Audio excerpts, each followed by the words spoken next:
Eu acho que há uma exacerbação da importância, às vezes, de certos eventos, porque a televisão ela tende a querer o sensacional, ela tende a querer a explosão e não gosta tanto da imagem da reunião de pais. A reunião de pais, sentado, todo mundo em volta de uma mesa, televisivamente ela não é tão atraente para a televisão quanto aquela bomba explodindo. Agora, é óbvio que a reunião de pais ela é muito mais importante.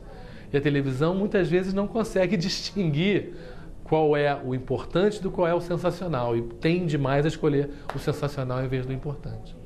O rádio é um veículo de comunicação. A televisão, como tal, também deveria ser um veículo de comunicação. E os jornais e os periódicos também têm que se olharem como veículos de comunicação educativos. Todos eles com cunho educativo. Você pega jornais hoje da cidade ou do Brasil inteiro, com raras exceções, você lê a primeira página de um jornal, você lê a de todos. Ninguém está fazendo nada diferente. Porque a reportagem aqui é legal, você vê pouca reportagem. Né? Pouca reportagem. Né? Você pega eu volto sempre ao esporte, ao futebol, você pega aqui, né? Você pega os jornais, você vê uma matéria especial com alguém, um jogador. Né? Não vê qual que era a fórmula da placar, perfil de jogador no meio e a cobertura era feita no vestiário. Qualquer jornal pode fazer isso. O cara chega lá, acaba o jogo, vai no vestiário, tem o cara, o personagem, sempre tem um personagem, um herói, sei lá, o cara que é roupeiro, sempre tem uma coisa. Não, o cara fica sentado lá em cima, anotando os lances, ele vai escrever para o cara ler no outro dia o que o cara já ouviu, o que o cara já viu. Né? É um negócio meio esquisito isso. Né? Aí comprava uma placar. Eu falo assim, você tem um negócio, você tem um site, que você, ou alguma coisa, que você ficar recortando tudo, nem citar a fonte. Eu falei, isso daí, se você pegar, vai ali no zoológico, pega uns macacos, treina, o cara faz, pega qualquer um da esquina. Né? Ou se não, eu já vi muita gente que faz futebol, que fica escutando coisa, escreve, não é matéria, isso é rádio escuta. Né? Faz a matéria com o cara que está lá, o repórter é o cara que está ouvindo o técnico lá no treino, ou o jogador. E o cara fica escutando no rádio fazendo matéria, bota no jornal como se fosse uma matéria. Não é matéria isso. Né?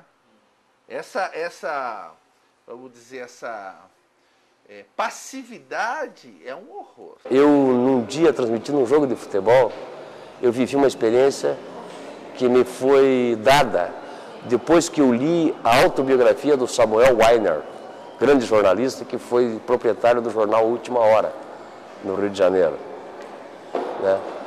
Eu me lembro que, num relato da sua autobiografia, o Samuel, quando levou para o Rio de Janeiro, para a tribuna da imprensa, a manchete de que o Getúlio Vargas seria candidato a presidente da República no pleito de 1950, ninguém acreditou na informação que ele levou.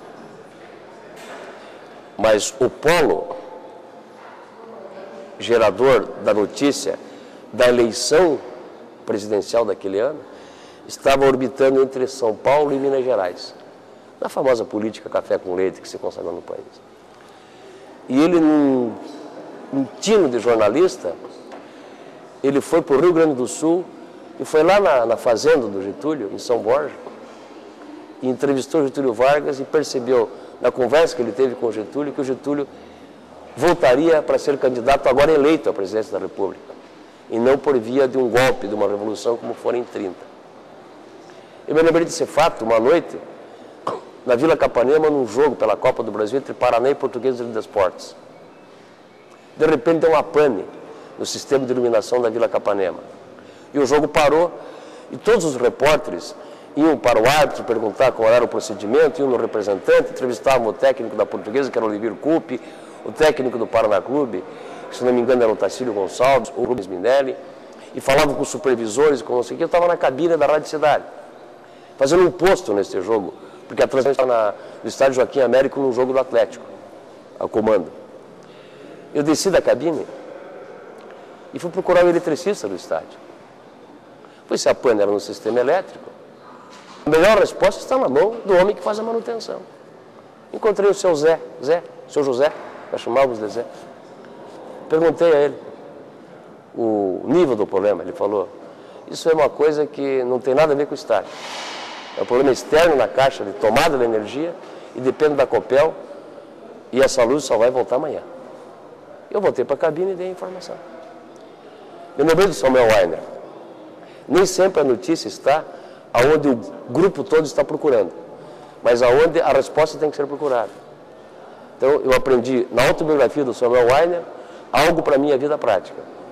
Então, nesse dia, nessa noite, eu agradeci o meu pai lendo o jornal e o gosto que ele gerou em mim pela leitura. Tem uma história que eu tive, que eu passei, que foi até o trabalho meu, saiu em todas as primeiras páginas do país, né, de norte a sul, foi um choque que teve entre a Polícia Militar e o Movimento Sem Terra, na BR-277, foi em 2001, onde a Polícia Militar acabou matando um sem terra, e foi ali uma praça de guerra que se formou no meio da BR, onde os ônibus foram parados e a polícia teve uma voz de comando de ataque na hora, onde estavam policiais armados com metralhadora, bomba e armas, e com projétil, com munição de verdade. E no exato momento que foi dado a ordem de ataque, eu estava entre os dois grupos, de um lado os sem terras e do outro lado a Polícia Militar, com todo o aparato. E naquele momento que eu ouvi a voz de comando do major para que a polícia atacasse aquele grupo, eu estava exatamente no meio. Foi ali que eu passei um dos maiores momentos de emoção na minha vida. Eu tive que primeiro pensar nas duas coisas juntas, assim, fotografar e me proteger para não ser atingido por um projétil, né, qualquer coisa assim. Você tem que, de certa maneira, tentar guardar as suas emoções ali um pouco numa gaveta, porque senão você não consegue trabalhar, né? Você vê muito sofrimento, no caso do tsunami, de uma guerra, que você vê muita gente morta, muita gente chorando, muita gente sofrendo, vidas e famílias que estão destruídas pela morte das pessoas ali queridas, enfim. E você nessa hora você tem uma profunda humildade, né, no sentido de que, poxa, o que você vai perguntar para uma pessoa que perdeu uma família numa hora dessa? Você não tem quase o que dizer, né? Entre aspas, a sorte é que as pessoas nesse momento muitas vezes querem falar, é uma quase como uma necessidade delas de desabafar. Então nessa hora você com o microfone, você mal entrevista, você quase que recebe depoimentos.